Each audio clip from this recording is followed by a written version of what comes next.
So this is where I met Commander X. He was sitting here, cowboy hat out, and he was reading. He had a thick sci-fi novel, and I just recently had published my first novel, so it seemed appropriate that I dropped $2 in there. And he looked up and he had this interesting face, craggy, and a definite story. So the gut reaction of the novelist is to engage and find out more.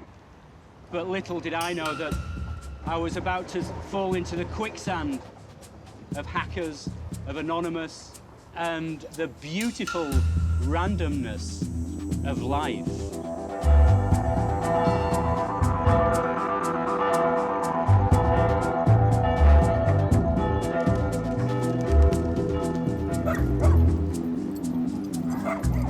He saw me reading a book, and he's like, you know, I wrote a book. I was like, well, you got one of your books? I came and brought him a book, and he read it. I wanted fucking stories. Reality had become a bit too much right then, and it was fucking great. It's a great book. I didn't have an idea for 6 weeks who this guy was. He was just a friend on the street. But then he told me that he was a cyber warlord, one of the generals in Anonymous. Online hackers who identified as being part of Anonymous and other groups have carried out dozens of high-profile online operations. And that he was on the run from the FBI and had been for 6 years. Because I felt that the prosecution was political against myself, I chose to flee into exile, and I'm in Canada now. And there was an article that could corroborate all this, and it was in the New Yorker, and I should go home and read it. Yeah, I mean, he's polite about it. Okay, cool, yeah, take a look at it tonight. But I knew from the look in his eyes, you know, he wasn't buying that meat without inspecting it. I cross-referenced the name that was in the article, Christopher Mark Doyon, and up popped his mugshot from when he was arrested for trying to sell large quantities of LSD at a Grateful Dead gig in Indiana. And when his face popped up, I got goosebumps. It was a life-changing moment. I get the same look every time I reveal myself. I could tell that he was just like, dude, you really are this person.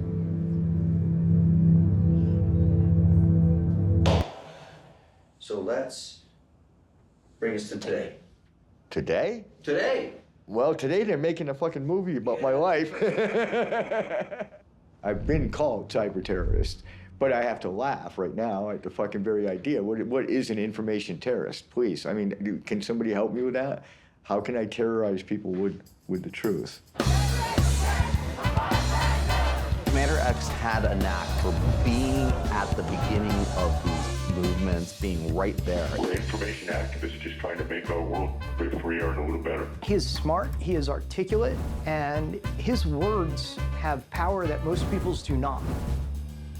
That's dangerous to the power elite. We fight bad guys and tyrants wherever we find them. He was very divisive. Some people loved him, some people hated him. He was a distraction at best, I think, of times. He would type in all caps, you know what I mean? Like, he was a guy who commanded attention. If there's anyone who did the most to take that edge between absurdity and awe-inspiring and just fucking ram it over to the fucking absurdity part, it was Commander X. Look, this is a war. I mean, straight up, this is a war. I think there's like an entertainer in him. I mean, he likes to tell stories. He likes to kind of take you into a whole world, and sometimes you don't know how much of that is exaggeration. You have to put a person behind the mask. People want stories.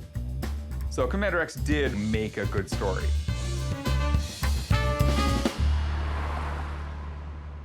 I was talking with my editor at the New Yorker about doing a larger piece about Anonymous, and to me the story was, how has activism moved from the streets to the internet and then back to the streets? That was, I think, fundamentally the story I was telling, and Commander X was really the personification of that. It was a profile of a contemporary American activist. He grew up in Maine, like on a ranch in Maine. But, you know, he had a difficult life. He had a difficult upbringing. His father was abusive. My parents were not very good people. I'm just going to end it there. But they were not very good people. And so I spent a lot of time at my grandmother's house, and I had become fascinated with the idea of computers. The Industrial Revolution expanded the strength of man's muscles in the reach of his hand. The Information Revolution is magnifying the power of his brain, changing forever the way Americans work, play, travel, and even think. I was always quite fascinated with the computer in Star Trek. The thing fucking talked. So I convinced this guy who worked for my dad, he was a pharmacist assistant, to bring me to the local university and show me a real fucking computer. So he brought me down to the university, sat me down, and of course I immediately sit there and I was like, hello, computer. Because the only knowledge I have of computers is Star Trek, and it's supposed to talk, right? And he's like, no, it doesn't work like that. And there was a program. It was a very basic chat program. As a friggin' 13-year-old kid, you're sitting there to shoot shit, kind of start talking back to you. You're like, fuck me. You know, that's incredible, you know? Then I went to my grandmother and I said, I need $100. There was no way to buy a computer back then. It was a kit that you bought, and then they sent it to you, and you had to literally solder the fucking thing together and then plug it into a television and a cassette recorder. And the cassette recorder acted as the hard drive. And I said, Grandma, just sit down, please. I want to talk to you. I am convinced, Grandma, that these things called computers are going to change the world. And she's like, well, what does it do? I was like, you can use it as a calculator. You can balance your checkbook with it. You can play video games. She leaned back in the chair and she says, well, I'm going to spend $2 and buy you a pocket calculator. And then I'm going to sit you down and teach you how to balance your checkbook.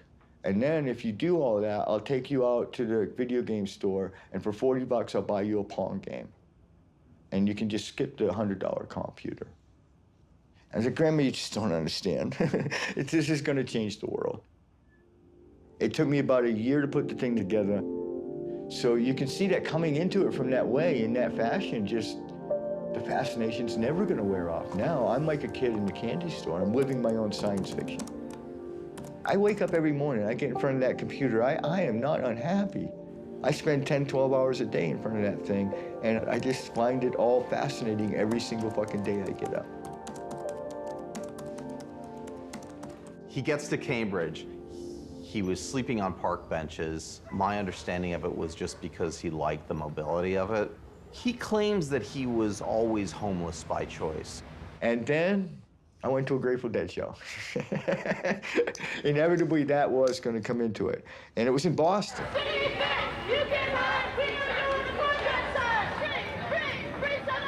And I ran across an anti-apartheid protest. I stopped. I hung out with people. I smoked some pot. I was given flyers and shit. You know, you make friends with people that got a flyer in their hand, you're gonna read it. I was so angry that there could be a system of government in our century, in my lifetime, that you had to go into a police station and put your hand up to a color chart, and based on how dark or light you were, that's how many rights you got. That is fucking ridiculous. And then they're like, yeah, well, you know, thanks for hanging out with us, and, you know, we're doing this thing fucking tomorrow. They got me really good with the whole hanging out with me and smoking some weed thing, because, you know, being a solitude kind of kid, anybody that made me feel like I was their pal, you know, they got the time of day. And, you know, of course I had to do other things. I went to a lot of rock shows back then. I had to make a living, and I did that at rock shows. Not only am I not ashamed, but I'm somewhat proud of the fact that we sold really good LSD. We would go out and do a U.S. tour with the dad, and we would raise shit tons of money. And it just gelled more is all it did. I went to more Dead shows. I made more money. I went to more protests.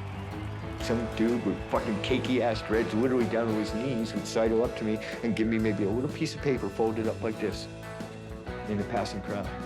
And it would be the next ELF action, or the next ALF action, or the next protest against anti-apartheid. That's definitely the whole texture of the cloth, and it just gets woven tighter and tighter as I become more and more sucked into this idea of just permanent resistance to all this fucked up shit.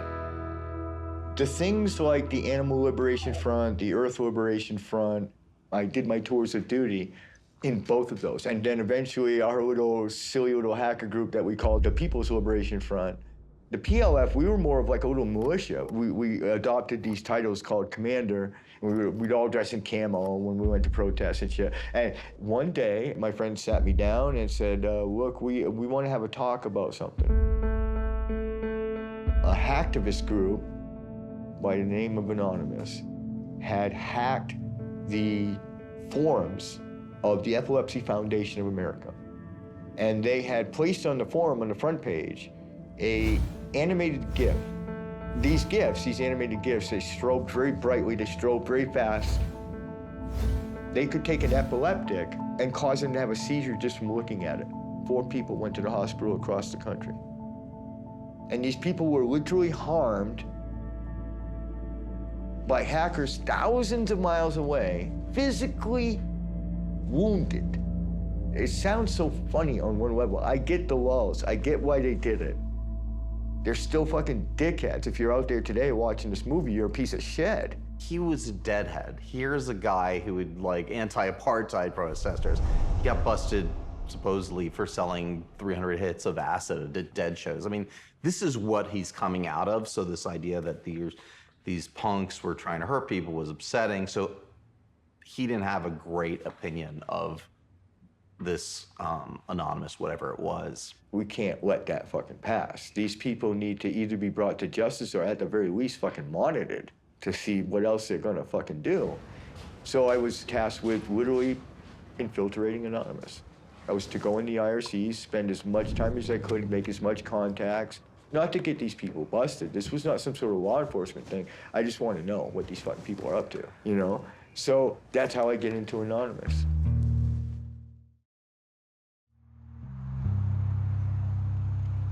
There was no founder of Anonymous.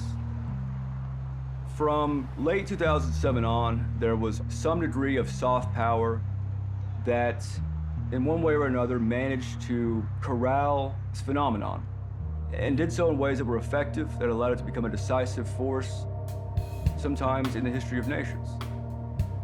There was no reason to expect that that would last. Without a charter, without a structure, there was no reason to expect this would go on for too long. It is frankly shocking in retrospect that it worked for as long as it did. My name is Barrett Brown. I'm a journalist, an activist, and a gentleman adventurer. Anonymous was not founded, and I'm not sure if anybody would have taken responsibility for it had they actually founded it back in the 4chan days. The 4chan website, the image board that have been around since 2004, 2005, the primordial soup from which Anonymous eventually evolved. That was the crucible for Anonymous. So I don't think you can really understand Anonymous without understanding 4chan. There were message boards within 4chan. It was a forum for people on the internet to talk freely and openly about a variety of subjects. Then there was a board that was just the random board, /B, where you could talk about anything. That's where it became a bit more free form, and the idea was that your default handle was Anonymous. That was the name you were given. It was kind of like this hive mind of the internet. And so they started to do what they called raids, which was sort of like, hey, let's do like a little field trip on the internet, something fun and stupid. So they did, one of the famous ones was Habbo Hotel, which was this children's game, which they decided to infiltrate, you know, have all these characters with afros. I think there was some like Nazi imagery. It was just about shock value and fun. Obviously offensive fun. I participated in some of these things, like some of this Second Life raids where they would don these bizarre, garish outfits and go around and wave giant penises, like at concerts they were having in Second Life and bomb furry nightclubs.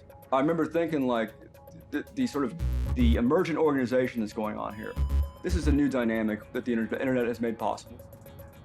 In a world where there's no more pioneer land, there's no more frontier, suddenly it was all frontier, every direction. I wondered, what would happen when these people realize what power they have and what greater power they could have if they were to adopt some shared ideology, some shared enemy even. And that ended up happening. Everyone knows that Anonymous existed, depending on how you look at it, all the way back to even late '03.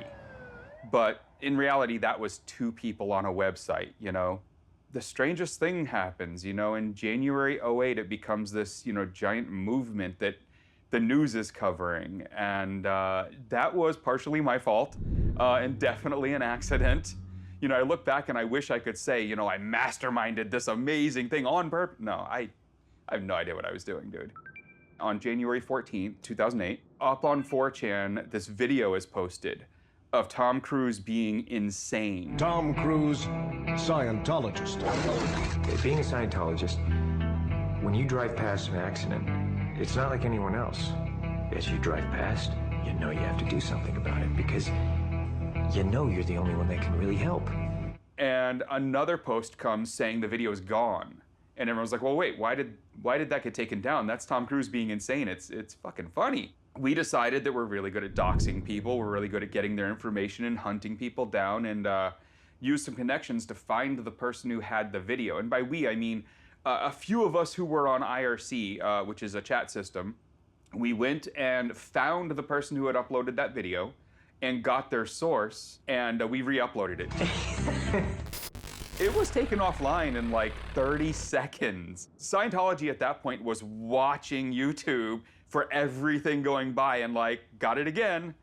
And that actually pissed us off. You just don't do that. You don't take something off the internet. I remember talking to someone about this, and they equated to like a playground, and somebody took their ball. We have fair use laws under the DMCA, but YouTube was still caving because they didn't want to fight a billion-dollar behemoth like, you know, Scientology. The Church of Scientology had a long history, ever since the internet became a thing, of trying to control it, trying to censor materials from the church that they consider to be proprietary, generally things that are embarrassing regarding their beliefs. So we decided we were going to troll Scientology by putting out a press release. Hello, leaders of Scientology. We are anonymous. Over the years, we have been watching you, your campaigns of misinformation, your suppression of dissent, your litigious nature. It skirted the line between goofy and awe-inspiring. It happens to successfully veer towards awe-inspiring. Anonymous has therefore decided that your organization should be destroyed. This is ominous. Like, we're writing like, the internet is coming for you, get ready. We shall proceed to expel you from the internet and systematically dismantle the Church of Scientology in its present form. Anonymous promised an army would come and defeat Scientology, would come and bring just unprecedented chaos. It was about 10:20 at night on the 21st of January, 2008. I don't remember my birthday half the time. I don't know why this one sticks so well, but that we uploaded this video. And I think if I'm lucky, 20, 30 people watch this video, find it funny. We are anonymous. We are legion. We do not forgive. We do not forget. Expect us. I got woken up by my girlfriend at the time. It was like 4:30 in the morning. She's calling me, maybe 5, is right around there. And she says, turn on CNN. And I turned on CNN, and the video's on CNN. And I'm like, what is going on? You have nowhere to hide, because we are everywhere. And at that point, we're sitting there with 1 million views on the video, news reaching out trying to get a hold of us, Scientology paying big money to private eyes trying to find us, and an army kind of in front of us that are all going by the name Anonymous now. They promised an army. They didn't have it, but by virtue of making it clear, making it palpable, people wanted this army that would emerge from the internet and right wrongs. And so naively, we're like, well, then let's plan a global worldwide protest in every, major country on the planet.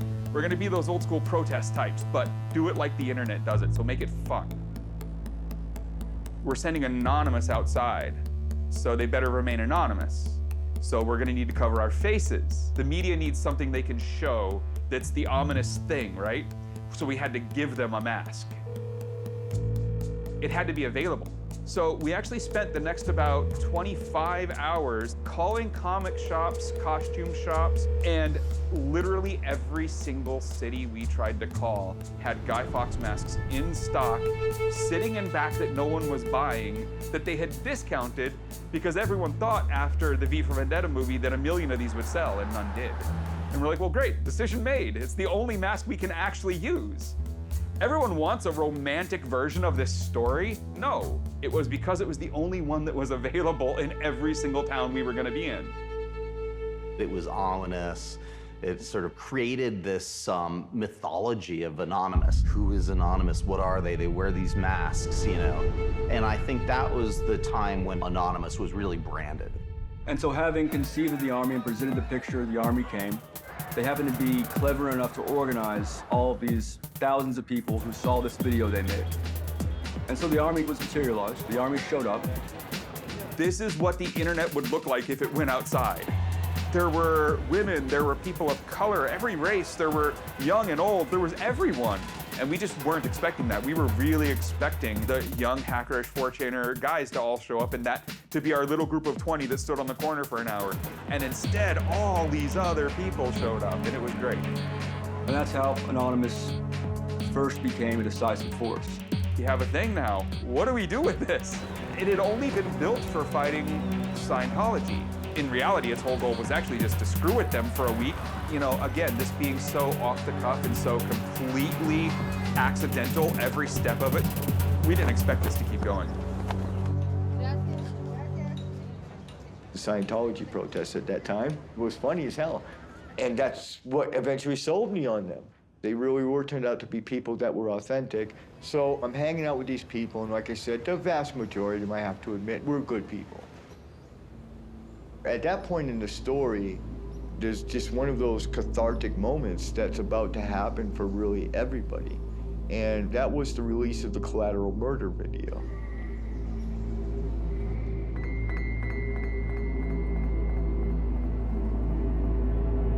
See all those people standing down there? Fucking break. Hotel 26 is screening or 20 have individuals with weapons.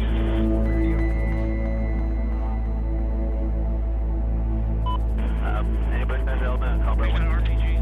All right, we got a guy with an RPG. Coming to fire. Light them all up. Come on, fire. They're right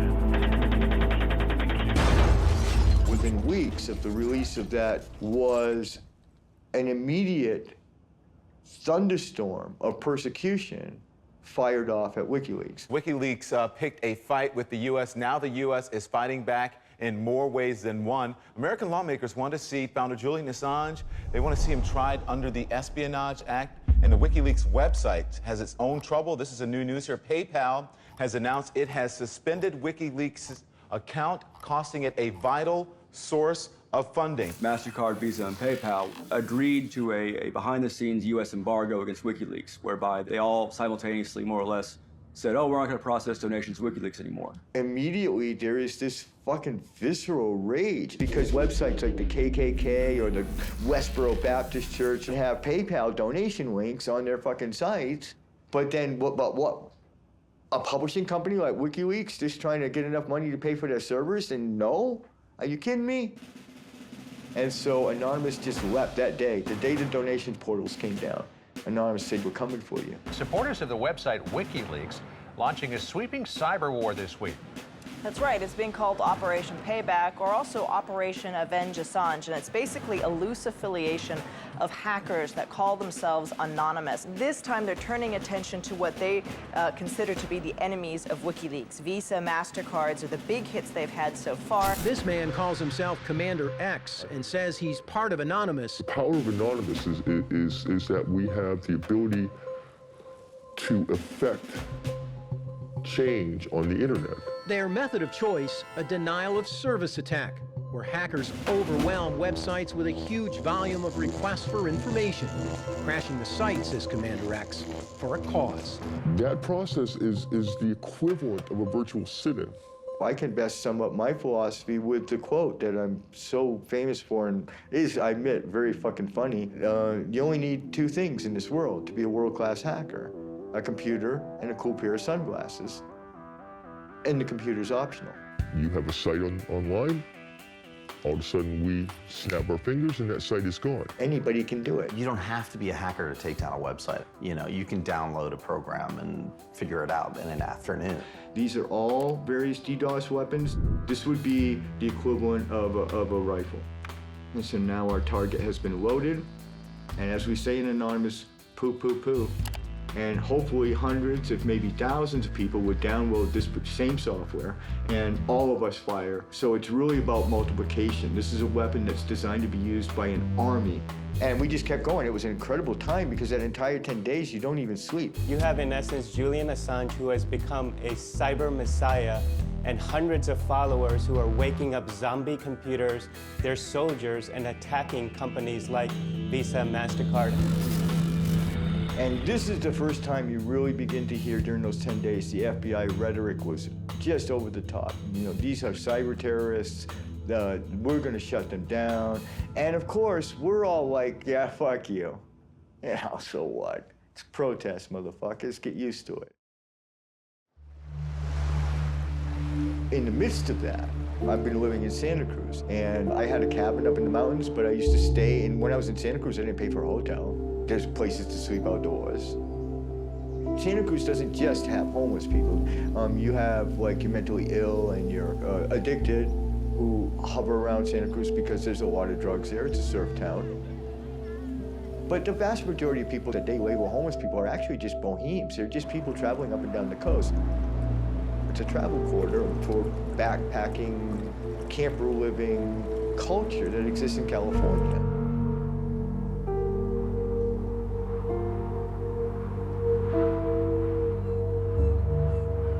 You will not make it illegal for a man to fall asleep on the fucking grass and give him a ticket and even put him in fucking jail. And when that doesn't pass muster in court, you make a law against people covering up with a blanket at night when they're asleep.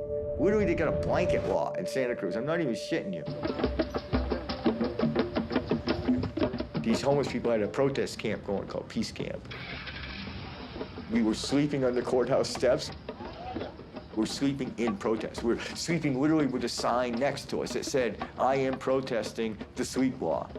That's why I'm sleeping here. There's people sleeping all over this fucking courthouse. What's going on here? It's Peace Camp 2010. So the camp has grown from an overnight sleep-in to a 24-hour hangout. We're stars, man. Peace Camp 2010. They can't get enough of us. We are the media darlings. I'm at the next at the Santa Cruz County Courthouse, where homeless activists have been protesting city ordinances for more than a month. We have a squad of sheriffs on hand. The Santa Cruz Police Department despised all of us, professional protesters. I'm just notifying you're sleeping here illegally. You will have county property as soon as possible, okay? Lodging here illegally, here's a written notice for you. These people are not guilty because there's no public shelter. And the tension began to grow in Santa Cruz, very, very big time. Get rid of the untouchables. Looks like they're going to arrest us. Good chance. And I'd been arrested. Hey, Chris, you have a warrant out for your arrest. So I'm going to need you to go ahead and place your hands behind your back. Just go ahead and set those down. Nobody had any clue that this scraggly guy with a long red beard and everything is like one of the most notorious hackers online. With the name Commander X. I decided that I would harness my new friends that I was garnering in the Anonymous Collective. And I said, I got a plan. I said, I think I want to take down the county website.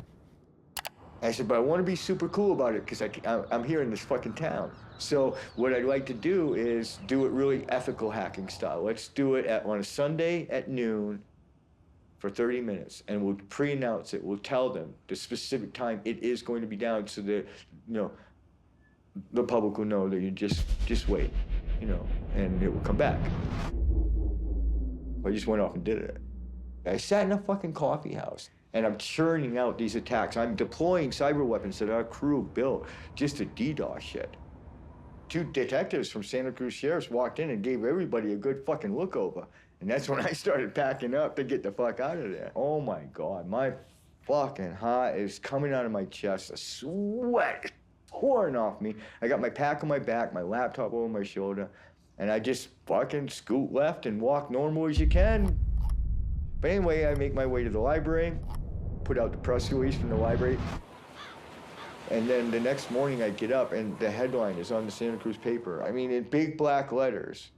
Santa Cruz cyber attack. And I just knew it was epic. And I knew that my life would never be the same again. And the other thing I also knew was that Anonymous was the most powerful force ever to be created in humanity so far. And that, no doubt, they were fucking coming for us. And coming for us with guns drawn, literally. Cyber is the battlefield of the future. And most of these attackers are going after whatever the hell they can in order to show you what they can do. And that is very hard, very frankly, to defend against. I'm Leon Panetta, former director of the CIA, former Secretary of Defense, and now chairman of the Panetta Institute for Public Policy. Power can be very infatuating when you know you have power and you can exercise that power. And I think in many ways that's what happened with a group like Anonymous and other hacking groups that suddenly realized they had their hands on a very powerful weapon and they weren't quite sure. And I think they still remain not quite sure about just exactly what it means. You know, for something like the CIA and for other intelligence agencies, at least you know the devil that you're after. But when it comes to anonymous hackers, it was much more difficult to try to figure out what are they after? What damage could they do? Are these just a bunch of people, you know, playing 21st century hacking games? Or are these people that have a motivation that could be very dangerous to our security? I was fucking Batman. And I had powers. By then I was like gearing up. I'm geeking up. I'm starting to fucking bust some shit. I'm starting to fucking have some fun with this. Because I was working very hard by that point. I was putting in 10, 12, 15-hour days to this movement of Anonymous. I was participating to the fullest extent that I could do and not die. Commander X is who he is, and you know, we all know, we've all seen his version of reality, but he didn't come into my orbit until people started talking to me about the fact that X said he talked to you on IRC, and I'm like, who? He just kind of showed up as a guy who was putting up websites under the Anon name, and you'd look at it and the website looked like it was built in 1993, like one of the first drafts of a website ever, that a guy who was openly telling us he was homeless was building. So like, you didn't want to just outright say, what the fuck guy? You wanted to say, okay, guy's trying with very limited resources. He would be, you know, he was doing his thing, and obviously he was doing DDoSing, he was hitting targets, I didn't think he was doing too much harm, and I was always kind to him because, surprisingly enough, I am actually innately a kind person by default. That I just said like nice things, sometimes like it's sarcastic, like, go forth, continue, Commander. As I understand his story, he was the kind of hippie protester who showed up and, you know, was holding signs anti-war and all that, you know, and that was none of us. To speak the honest truth, like, I'm the 19-year-old driving a car who sees a puddle and a bunch of people at a bus stop and hits the puddle as fast as he can. That's me at 19. I'm not the good guy. So from the very beginning, there was definitely a clash of just personalities because he came at it from a completely different way. We sort of were thrust into being activists very accidentally, and that was just who he thought he was. I did not have all access at that point to Anonymous. I was, you know, definitely very strong and very powerful person and had to respect even of people like Barrett Brown and Greg Hausch and stuff like that. And I remember clearly going to Barrett Brown and asking him, what do you think we should do next?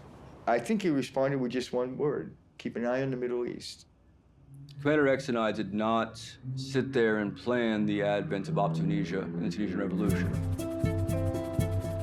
The Tunisian Revolution began when a fruit vendor in Tunis, the capital, set himself on fire in protest of the local corrupt police having taken away his assets for failure to pay a bribe.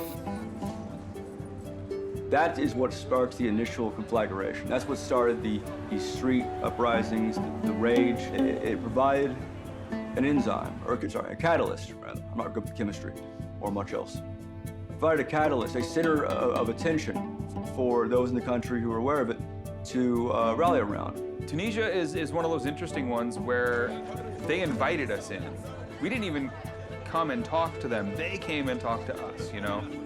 At first, we all didn't think we could help. I mean, honestly, strange enough, Commander X was the first one on that channel saying, no, we can absolutely do this. And we all thought he was fucking insane. I mean, like, who the hell are we? This is a dictator of an African nation. Some Tunisian hackers came to us in Anonymous, and in fact, they were more or less handed off to me because nobody knew quite what to do with them. But they claimed to have some rather extraordinary access, but needed some assistance. It's a small country with a small infrastructure, and we have the usernames and passwords to everything. You name it. The water supply, like the radio stations, the servers that the president's email is on. You don't have to hack anything. We just have the passwords. Here you go. So we were able to prove that these people were receiving just enormous bribes, living like gods, while Tunisia drowned in poverty. And so now these people are really just fucking furious. Is this right? Who are the people who are planning on going to the streets? Are they our people? You know, are we helping some extremists who are gonna make it worse? So we did a lot of work with these guys, and we did, honestly, like days of research into who the president was, Ben Ali, who he was, you know, the dictator, you know. Turns out the people who were going to the streets were really the people, and they needed to overthrow this dictator. To the extent there is right and wrong, and that one can point to a large group of people and say that one is mostly right, that one is mostly wrong, there was never any question that we were right, and that if this was to escalate further, it would be a terrible thing for living involved, but I would personally be enthusiastic about that.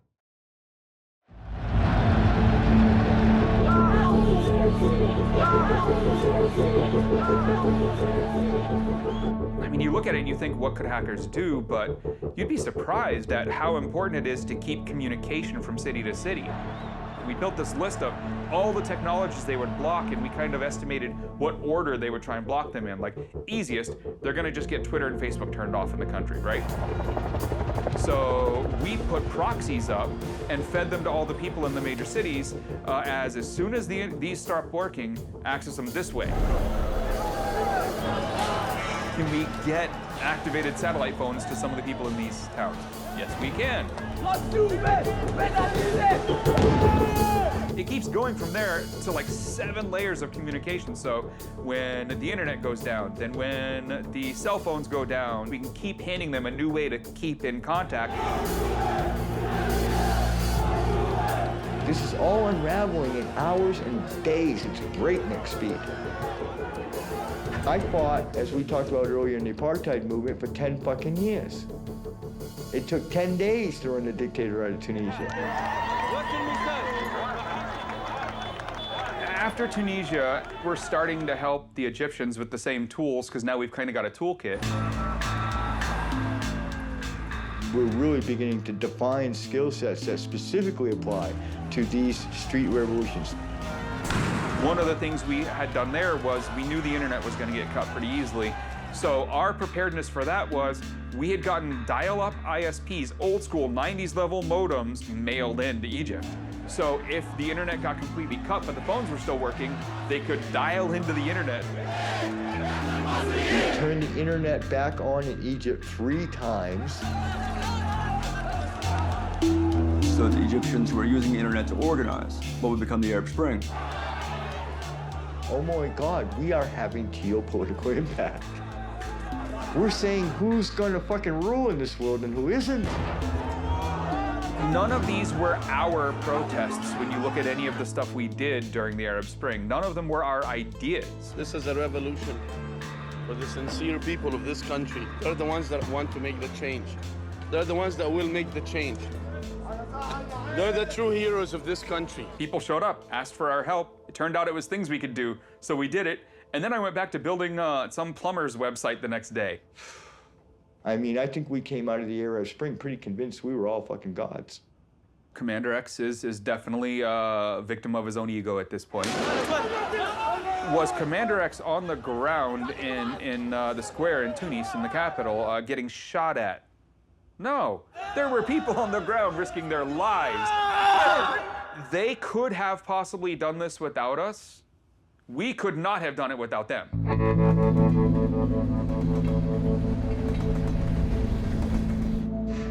by the time the Tunisian Revolution was over, by the time Egypt had started, the FBI raided 40 U.S. households on a single day in late January 2011 over these DDoS attacks that slowed down MasterCard's corporate website and Visa's and PayPal's for a couple seconds. Armed raids with families being held at gunpoint in some cases. They were gunning for us. This is like fucking war. Dozens of FBI agents targeted alleged members of the loose-knit hacking group. Armed with search warrants, agents hit 6 homes in New York, along with locations across the country, seizing hard drives and computer accessories. It's all at the same moment, literally the same fucking moment. That's how they do this shit. So that we can't get on like IRC and say, hey dudes, they're coming, fucking wipe your drives and run. And so that's what they did, except there's only got 39 of them. Because one was Batman. The reaction that they had was so knee-jerk to our attacks on PayPal, MasterCard, and Visa. Visa.com went offline for a few minutes. Did that affect anyone's ability to buy anything or give anyone's info away? No, it did nothing. Their marketing piece where you could download a brochure was offline for a few minutes. Somehow, $50 million and damn it, no, dude, no. When have you, as someone who has a Visa card, ever gone to Visa.com? It didn't affect anyone. And it was down for 5 minutes, but they tried to get people, you know, to go to prison for it. MasterCard's website was offline for a couple hours, but again, that was their fault. Their shit was really badly built. But again, very clearly, nobody uses those sites to do their transactions. Those sites are advertising. You know, what does it take to get a case indicted these days? A couple mil in Bitcoin and extortions and things like that. Whereas, you know, what did it take a case to get indicted in 2010? The low orbit ion cannon. By nature, it's a joke. Like, the thing says pew pew on it. It's by nature, it's a joke. And, you know, a joke will get you prison in 2010. My name's Jay Lederman. I'm a criminal defense attorney. I do a lot of underdog work. I do a lot of stuff that people won't touch because they're worried it's at too high or too clandestine a level that men in, you know, black Escalades are gonna pull up and what have you, and that shit doesn't happen. Come on. Don't tell them that, though, because then I miss out on all my fun. I sent out a series of tweets that I would represent some righteous hacktivists busted in my hood, meaning California. So in our general mailbox, the next day, there was a message from them. It said, I'm Commander X, and, you know, I am the Commander X, not just Commander X, I am the Commander X, and he thought they were looking for him for the potential Santa Cruz DDoS. They consider that unauthorized access. And he thought that things were going down very quickly, or going to be going down very quickly for him.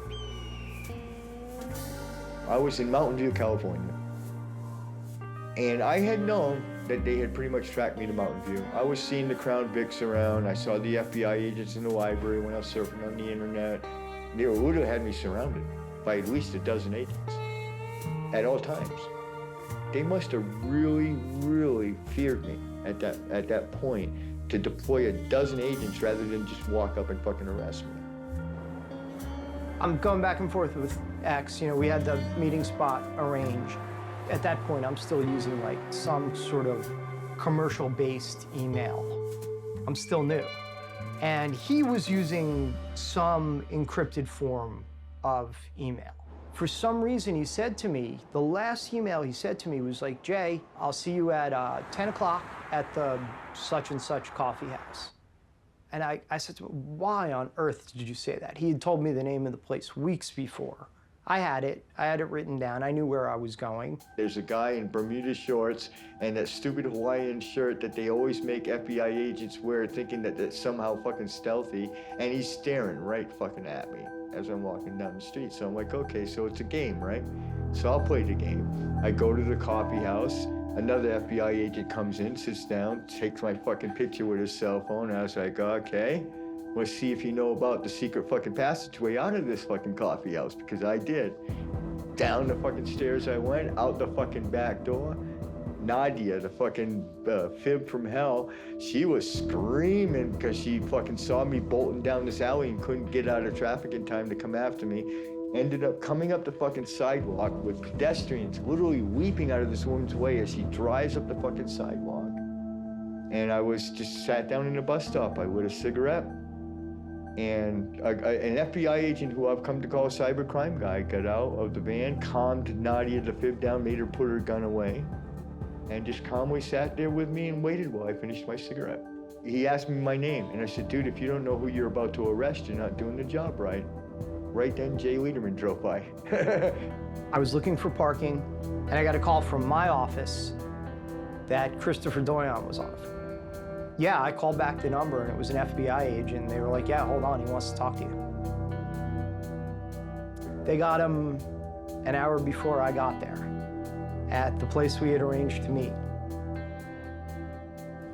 I don't know what their methods are. Who knows if they had like some camera planted in the little, whatever tree X was like, you know, sleeping under, you know, looking at his computer when he's typing it. You know, I can't prove that it was on my end, but it sure appears that the FBI violated attorney-client privilege by having my emails monitored and were able to pick him up an hour before I arrived at the meeting.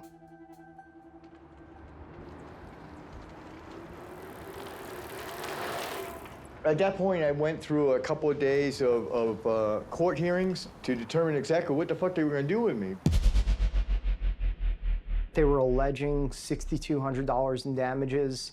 They did what they could to make sure it was over $5,000 because that's what they were told by the United States Attorney's Office. How do I know that, even though I don't know that? Because that's what every United States Attorney's Office tells everyone about it. They say, listen, you got to get this over $5,000 or this is a misdemeanor. This is just some guy in a library like clicking enter on his computer. Come on, man. It's like, what's this worth? And that's what ultimately happened with PayPal. It was, you know, be good for 18 months and we'll dismiss all of these. Of course, he could have gotten 15 years. So I was released on bail. It's a mistake, tactically on their part. You had me, and you let me go. And so of course I went back to the fucking war. I'd like to state for the public record that this press conference is being held against the advice of my legal counsel. X is good at giving attorneys ulcers. Me, I'm ulcer proof. I work fine. This document alleges that I am the notorious hacker activist known to the world as Commander X. I am Commander X. Well, I don't know. You try to tell him to shut up. See how that works. The indictment further alleges that I am in association with the global internet freedom movement known as Anonymous. And I say yes, I am immensely proud, humbled to the core, to be a part of the idea called Anonymous. He does have the right to remain silent. He chooses not to exercise it. You know, I am a homeless guy. And I'm scary smart. And despite the best efforts of the city, the county, and now the federal governments, I will not be silenced. The FBI is now in possession of 3 of my computers, 2 fucking cell phones, and God knows how many fucking external drives. They've taken all my electronics. They've forbidden me from using electronics. Well, how am I going to handle this? I can't go back to hacking, but I want to keep fighting and keep fucking with them. And it dawned on me what I was going to do. I'm going to say goodbye, and I'm not coming back. And I began my run to the Canadian border. As far as I knew, I think he was like sort of the first fugitive out of this whole movement. I never really believed that he was in Canada because it seemed too obvious. You know, it's like hiding in plain sight being in Canada. Like, I really didn't think he had gone to Canada. And sure as heck, he went to Canada.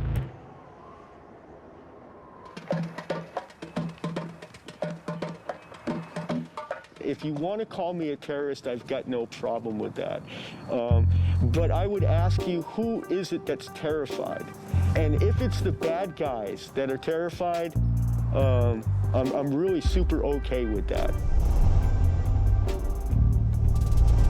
The media, for some reason, loved talking to and about Commander X. I, for the life of me, never got it, but I also didn't think I had to. Like, the things he was saying in the media, while sometimes they were crazy, most of the times they were just our talking points. I went to go see him up in Montreal. Whenever you heard interviews with somebody in Anonymous, they treated it like, you know, you were some like troll that had run out of a cave and you're all pixelated and all of that. But like, here was a guy who kind of looks like an older hippie guy, and that put a face on something that had been faceless to a lot of people. But I think it was in that moment too when he really became even more ostracized within the subculture of Anonymous, because the one thing you weren't supposed to do was to distinguish yourself really as an individual and put a face on something that's faceless. A lot of accusations have been levied at him about what literally is referred to as fame whoring. And they're not entirely wrong. I mean, he obviously wanted it. He literally named himself Commander. His own version of the story, you know, very much says that he came in and was, you know, helping to make things better and, There were certainly people who just felt that Commander X didn't deserve to have a feature in the New Yorker about him. It was that line in the New Yorker, but I forgot who said it, but it was like, you know, I really got sick of Commander X when he started comparing himself to Batman. That is a line that if it is said about you, if it is written about, if it is something that everyone agrees with, if it could be uttered in truth, should be enough. But let me go further. He was an albatross. He was an anchor on all of our necks. he would claim that like actions were being taken that weren't being taken at levels that just we weren't working at that time. His alias is Commander X, and in some recent interviews, he's made some startling claims. He says that Anonymous may very well be the most powerful organization on Earth, and that the group of 50,000 members worldwide have access to every classified database in the US government. People would then be like, why did he say that? I mean, that just sounds stupid. Like, we could bring small children in here and like we could tell them, oh, we have access to every classified data, and like a 5 or 6 year old would suddenly work that out and be like, well, how do you know, first of all, that you have all of them, and second of all, you know, why would you say that out loud if you really did? Wouldn't that be a massive security breach? Talk a little bit more about that. Well, I have nothing more to say. What do you want to know? It was getting to people because he was also making the message look bad. Like, he says this that's obviously insane, then another Anon says something that's obviously true, but they're all insane. Several weeks ago, I began research and experimentation on the development of a software program and kit that, when downloaded and installed, would allow the user to conduct true time travel, essentially turning their home computer into a time machine. This is literally a fucking email he wrote in 2009. I was taking a break from reading up on the theory behind sonic time travel, and I was sitting under a tree. Sitting under a tree, that's obnoxious. I was wondering idly if I would ever crack the theory of time travel. How could you even wonder that? At that moment, myself from approximately 25 years in the future came strolling down High Street. The me from the future, less than 10 feet away, turned and actually smirked at me. I guess my time travel software kit works. That's Commander X. That guy was among those people who, when I was not able to formulate the message in the background or the foreground with the press, it was him. And it was increasingly him. And then when I went to prison, it was very much him.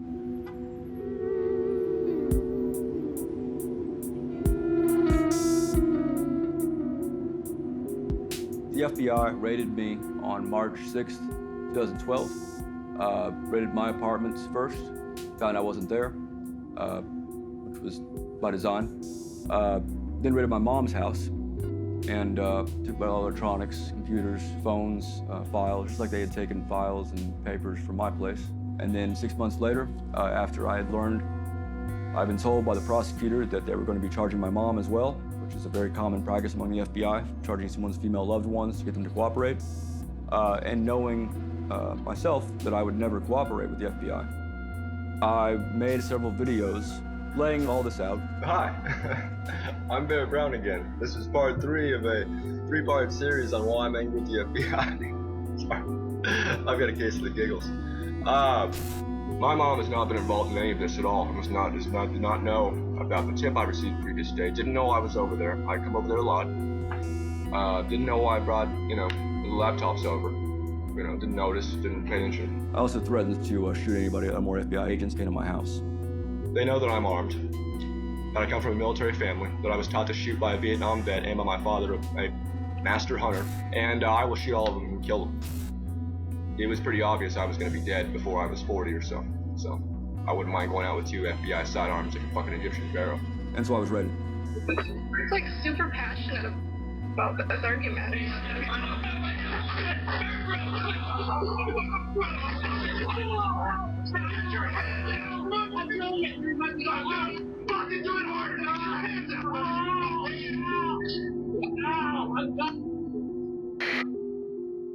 Oh, is Barrett getting fucking raided by the FBI? Holy shit! A few months later, I was charged, this time with 11 counts of aggravated identity theft. The charges in this case, to justify it, involved me copying and pasting a link from an anonymous IRC chat room. Then a month later after that, after those charges, I was charged once more for obstruction of justice, just like my mom was, for hiding laptops in her kitchen cabinet. So, long story short, I went to prison.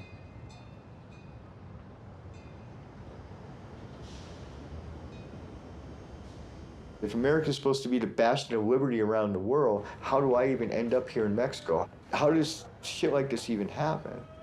The Computer Fraud and Abuse Act is one of the worst punished statutes out there, in that the amount of time you can get in relation to the harm caused is astounding. Yeah, okay, I'm a criminal. What I face now is 12 years in prison. This is hanging over his head, as does an absconding charge now. So now on top of the 12 is added another 7. So we're now talking about 19 years, and I, in prison, do not have that long to live. So it's a life sentence. And for me, that's the line in the sand.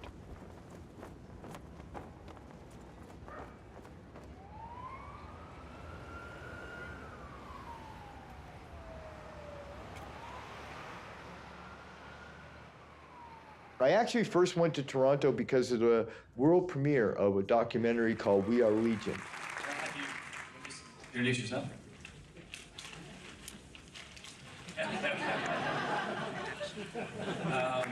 All right. I first met X at an Occupy protest in Oakland at the height of the Occupy movement, and at that point he was homeless. He was he's clearly living on the streets. He was attracted to the movement because of its activist potential. I have stood upon the mountaintop known as Anonymous and looked down on a world inflamed with revolution.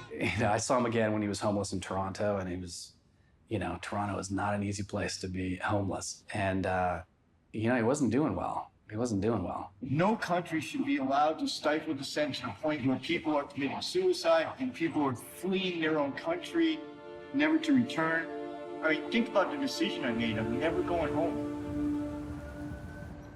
Something about the city made me feel like it would be a very awesome place for me to take a bit of a break and maybe blend in. I'll settle here. Seems all right. And so I met Ian Thornton when he was just walking down the street.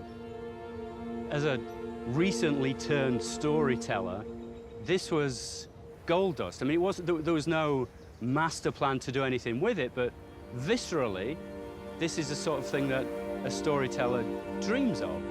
Truth being weirder than fiction, this had to be investigated. Almost every person who I've ever revealed myself to while I was on the run all said the same thing. Why did you tell me? Why would you do something that stupid? And Ian, too, asked me, why would you do that? And it's simply because I needed help. So this, for several years, was the bedroom of Commander X. And quite uncannily, someone has been using it as a bedroom. He slept with his laptop underneath his head. He would wrap it in bubble wrap, particularly during the winter, make it watertight. And then if he were disturbed during the night, at least his laptop was under his head And he'd get up every morning, he'd go to the coffee shop, and that's where he'd start his electronic warfare and mischief and intrigue. He helped me write the books because I didn't have an agent. I didn't have a lawyer. I didn't have a publisher. You know, he gave me safe houses whenever I needed them, hotel rooms, Airbnbs. He had a cottage out by the lake. He knew what my goals were, which was to find Asylum. We went through some incredible experiences where we really thought I was going to Iceland for a minute. And then it didn't pan out. We thought for a moment, quite seriously, I might be going to Russia. And that didn't pan out. Thank you. Thank you very much, everybody. And then Trump got elected. Sorry to keep you waiting. Complicated business. Donald Trump had already made himself a rabid enemy of the Mexican people and the Mexican government. We will build a great wall along the southern border. And Mexico will pay for the wall. You can use my walls. We will never pay for that fucking wall. Trump had really ratcheted up the tension between the two countries. And when you're looking for asylum, this is what you're looking for. It's a political hack. You're essentially looking to pit two nation states against each other for the sole purpose of creating a tiny bubble of freedom for yourself. So Mexico is looking really in play here. The big problem, of course, is geography, right? I've got to go back into the United States of America. And do I really want to go back from being a political dissident in exile in Canada to being a fugitive, both boots on the ground?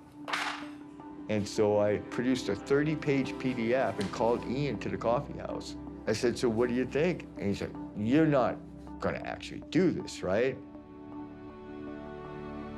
And I was like, yeah, I think I'm going to do it. I said, well, I want to help. And so that was born Operation Golden Eagle. Golden Eagle, for those not maybe up to speed, is the national bird of Mexico. They made a nice code name. I secretly contacted Barrett Brown, and I said, do you want to come with me, dude? You want to get out? When I won't go to Mexico with you, when I'm, to leave a country that I have increasingly come to despise, it means I don't like you and don't think much of your planning ability. And his decision was no. How many times do you have to flee the country? I just want to do it once.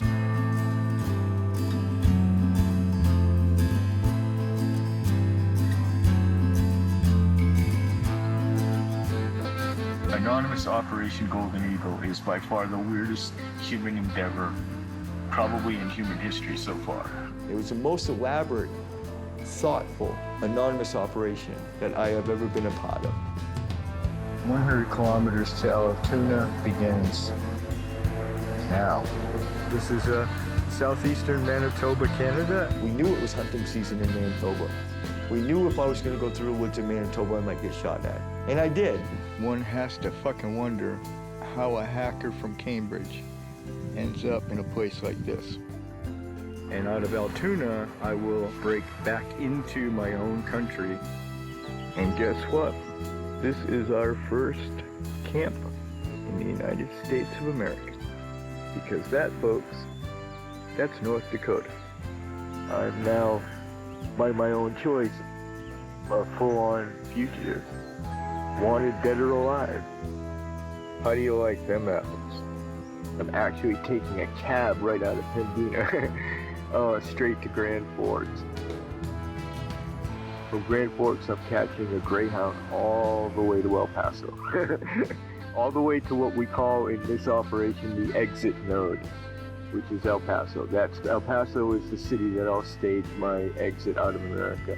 If something's gonna go wrong, it's gonna go wrong on these 15 kilometers, where some cop jacks me up way the fuck out here because I can't explain what the fuck I'm doing out here. Bullet casings. People are out here shooting. But if I don't make it, or if I'm killed by bandits, or if I'm captured by the United States authorities in the last 1.5 kilometers to the border, I want you to know I did my best, but hopefully I make it.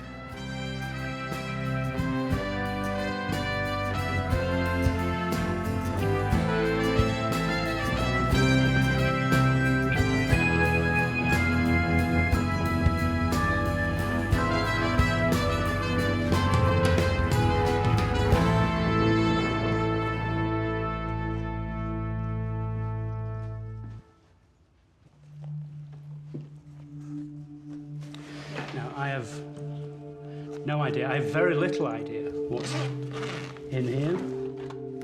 I had this laptop when he switched for a newer one, a more lightweight one for his trip. He wanted to be far more streamlined, and this was the stuff that he left. Oh, geez, look at this. This is World War I stuff.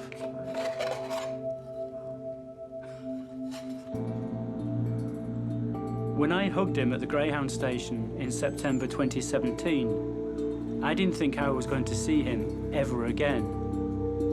But I will be surprising him in Mexico City on Guy Fawkes Day.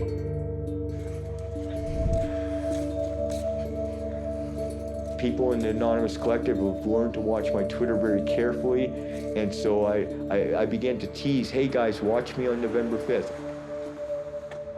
Because I didn't want to just announce I'm going to be at the monument ahead of time. I'm going to do something really cool, guys. Keep an eye out. I have hundreds and hundreds of journalists who follow my Twitter account just for that reason. Well, we're on our way to the Million Mask March in Mexico City, just to remind the people in power that we're still here, we're still Legion, we're still everywhere, and we never forgive, we never forget. No beef! No beef! Since 2013, actually, we've been doing Million Mask Marches. It galvanizes everyone who thinks they associate with Anonymous all on one day. Oh, streets! Sort of celebrate how much we've grown over the last year, meet other Anons. And that's kind of cathartic. That's a pretty big thing for an Anon, because we don't get to meet each other very often. There's a lot going on here in Latin America. There's a lot of tension. There are people in the streets of Chile, Ecuador, Bolivia, Venezuela. They are marching against their government, and all of those protests in Latin America have at least the potential of overthrowing their government.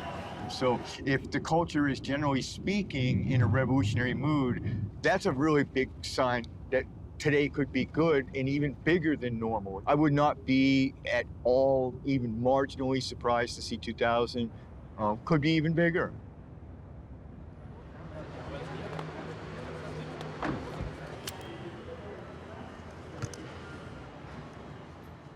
Ha ha ha!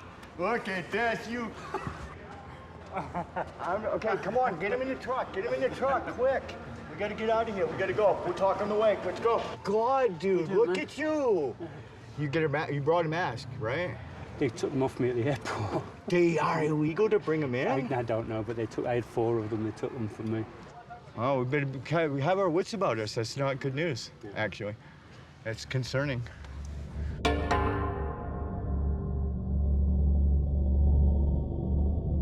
Dude, how do I keep ending up at all these icons of revolution? Like, I literally live like a block away with a rooftop view of the fort where the entire Mexican Revolution began. It's like a fucking shrine. And now, completely with no input of my own, here I am at the Monument de Revolution. I mean, come on, dude.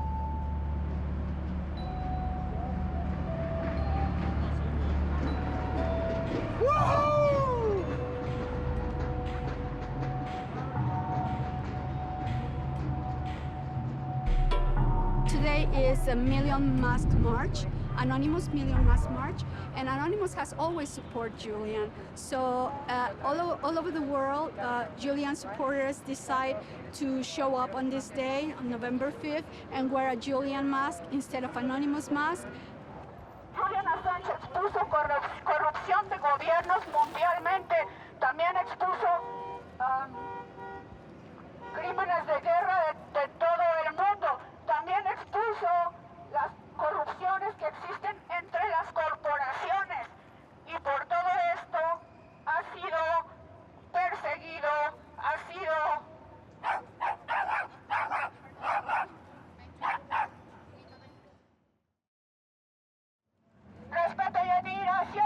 Respeto y admiración a Julian y no prisión. Respeto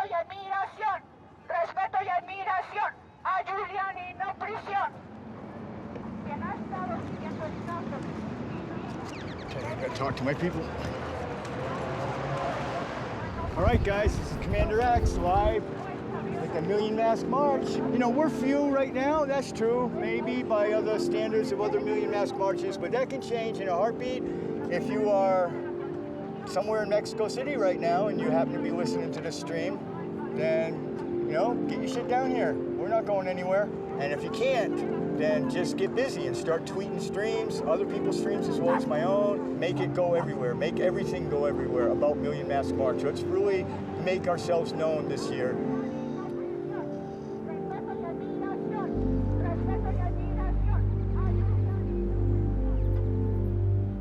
Your life is completely used to this.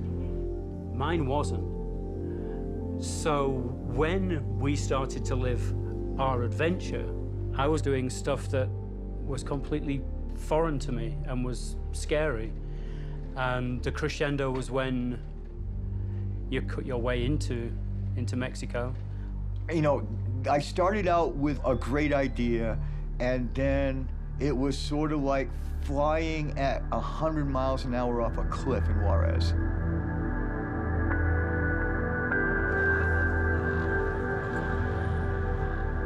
I left Juarez thinking this was fucked up shit. I was screwed, and I'm gonna end up living in a hut in the desert in fucking Mexico, eating cactuses for the rest of my life. Honest to God, I thought was completely fucked.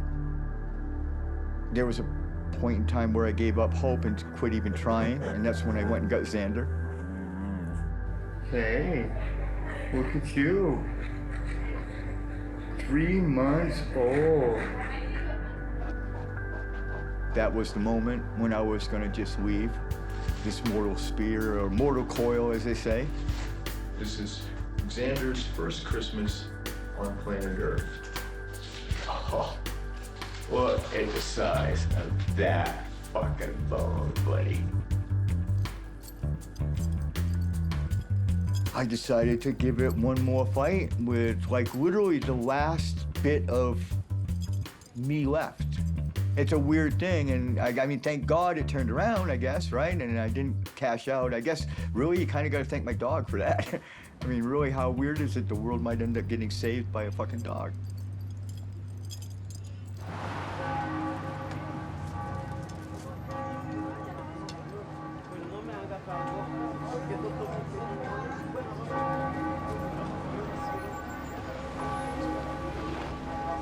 I'm here in Guanajuato now, you know, having spent a couple of years, almost exactly, here in Mexico.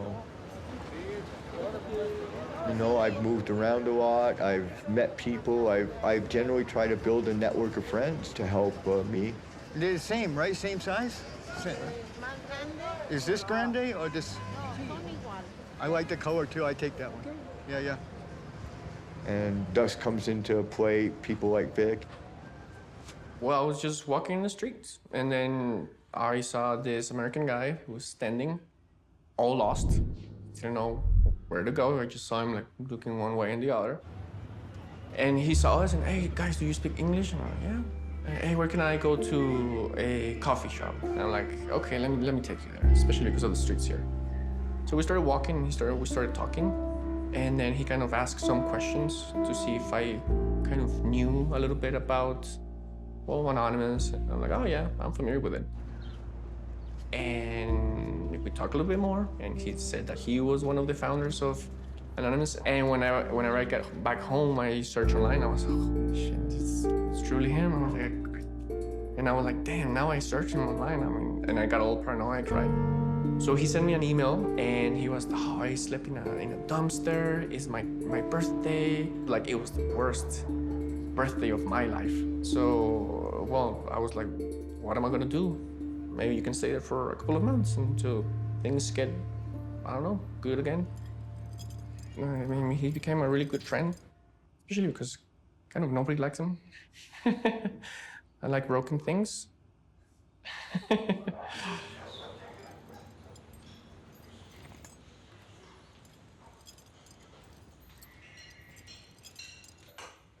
Es como parte de nuestras vidas, entonces nos ocupamos de él, nos ocupamos como de lo que necesita. Cuando se acerca contigo, te tiene una hora platicando con él y contándote sus historias, y creo que necesita a veces alguien como que lo escuche y que se ocupe de él, entonces me gusta hacer como esa parte. Make sure they don't get fucked up. I'm broke and I needed to sell some books to make grocery money. There it is. Yes. All righty. A herd of fucking stampeding turtles. We're off.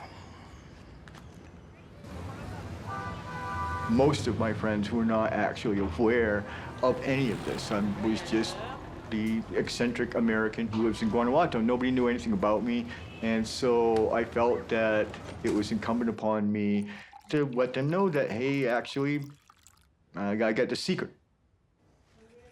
And I mean, I tried to put myself in their shoes for a moment and think, wow, what if I found out that Vic was like friggin' Batman?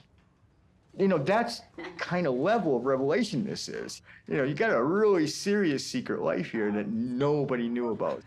Creo que estuvo bien lo que hizo en algún momento, creo que fue algo importante y significativo para él y para otras personas, pero creo que ahora él tiene como que hacer otro tipo de cosas, ¿no? Ocuparse de él mismo, de su perro, de su vida, cosas que a lo mejor no tuvo tiempo de hacer después y ahorita podría, porque necesita. My goal is to confront the Mexican government, surrender to their authority, and make my case for asylum, because in this country, I have the right to do so. As an underground, as a dissident, I've lived amongst you. And I've had a very normal life. I mean, I've been so fucking happy here.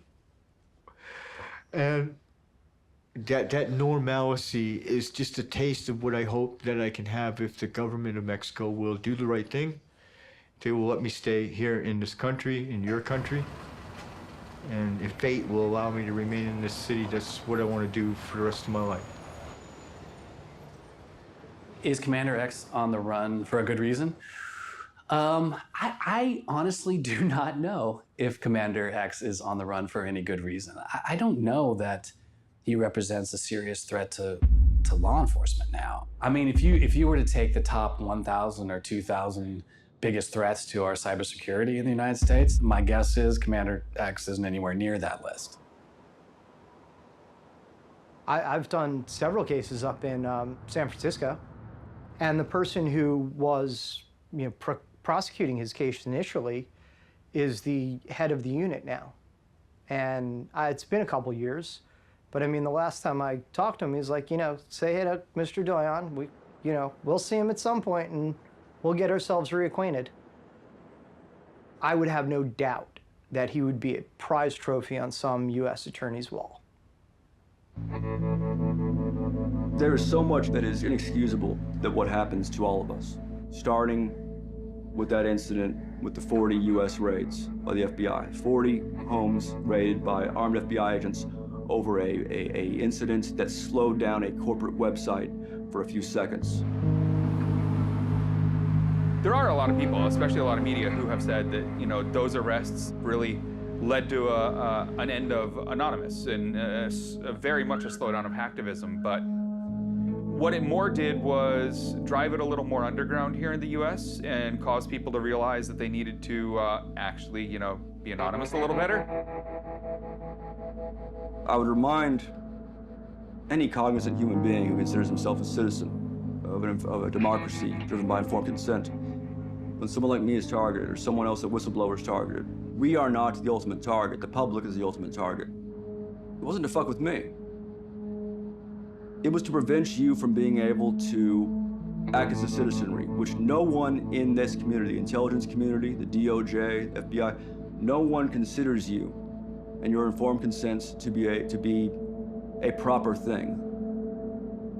If you don't understand that that's a subject matter here, you are not a citizen. You're part of the problem. I've heard all the arguments, and I understand this is about freedom of information, et cetera. But the reality is that we're also dealing with something that could be very dangerous. For example, when the Russians, used cyber to come after our election systems in 2016.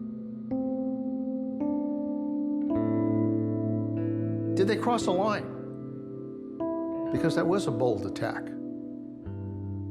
We don't know the answer to that. And at some point, I think we need to have that dialogue about what are some of the rules of the game here when it comes to cyber. Because if we just sit back and say to hell with it, we should let everybody do their own thing, at some point we're going to pay a hell of a price. Hopefully you guys can see the stream okay. I'll turn it back around for me. Thank you for tuning in this morning. Hopefully, like I said, everything will turn out okay. I have my legal paperwork with me.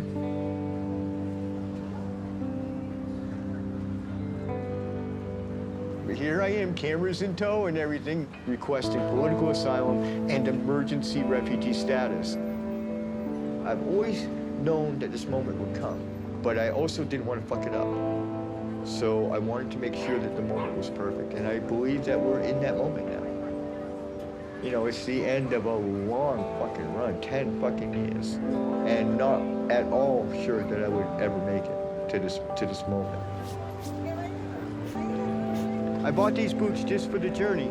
The day I left Toronto to come here to Mexico, I bought these boots. Those boots I traveled 10,000 kilometers. 10,000 kilometers. You make the decision, then yeah, of course, you instantly accept the consequences. And the consequences of this decision is I would most likely never go home, except perhaps in a box.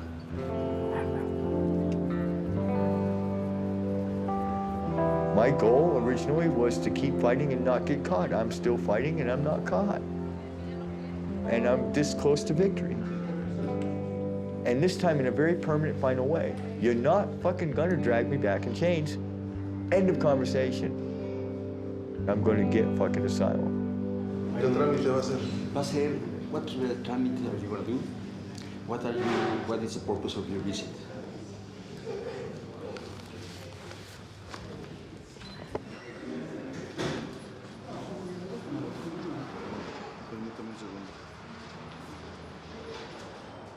And now being 99% sure that we got our ducks in a row and the things are in place that need to be in place. And I will be, I believe shortly, surrendering myself to the authority and the sanctuary and the safety of the Mexican government.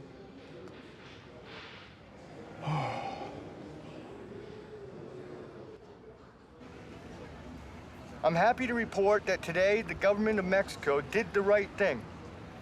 Officials of the INM have accepted my petition material for political asylum and have granted me emergency refugee status.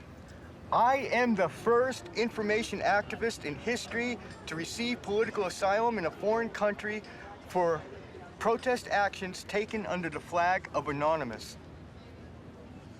One of the reasons that I stuck with this process to the bitter end, despite my not really having to, was my fervent hope that I will not be the last. You know, the way he talks about it, it's almost like you're talking with a Vietnam veteran who's talking about his brothers in arms. I mean, he really feels it and gets emotional. The reality is, too, is that Anonymous and X, all these people, like, they've left a trail online. If you dig hard enough, you can find it. And Commander X will be remembered as one of these iconic figures, divisive figures, whether you believe him or not.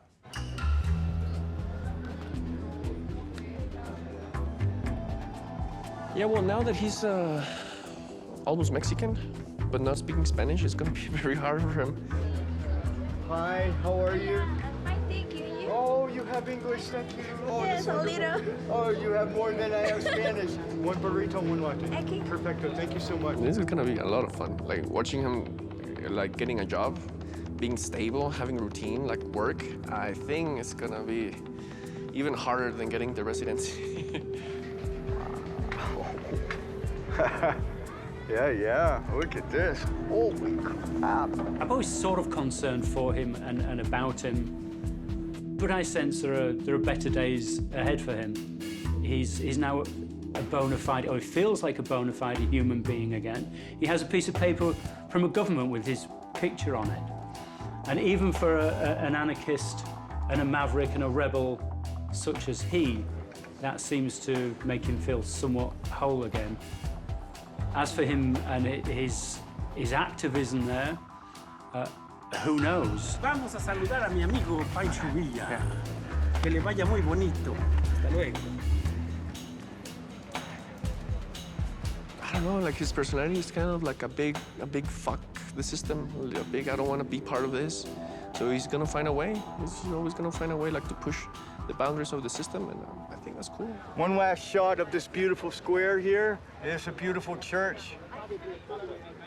And this incredible historic square of San Miguel de Allende, the city where I won my freedom here in Mexico. Thank you guys. I'm gonna tune out now. Thank you guys for watching, and I'll see you all later tonight on Anonymous Fights Back. Look for that on Twitter. I'll be on. Expect me.